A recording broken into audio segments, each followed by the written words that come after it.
নমস্কার, আমি লিপিকা।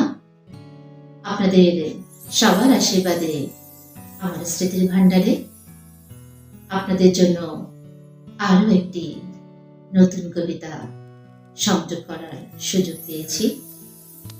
ধন্যবাদ আপনাদের সকলকে। শুনতে থাকুন, আশা করি ভালো লাগবে।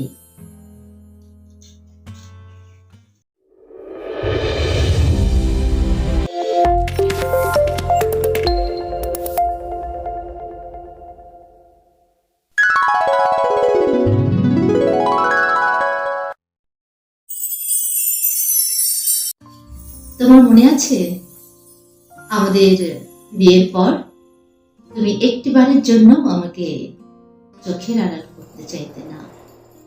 তুমি আমার ছায়ার মতো আমার পাশে পাশে থাকতে।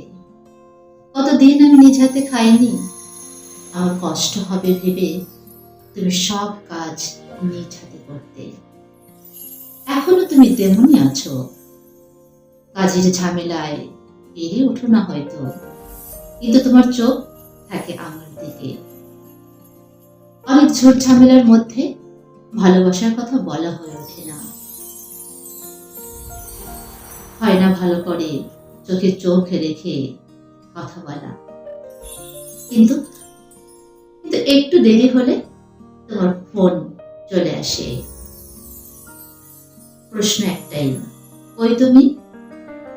হয়তো পাশে বসে দোল মাখানো সেই গল্প করা হয় না, হয় না কোনো স্মৃতি নিয়ে সময় কাটানো। হয়ে যেতে হয় পারিবারিক ব্যস্ততায় মশগুল, সন্তানের বায়না আর আবদারের কথা শুনতে শুনতেই ব্যাকুল।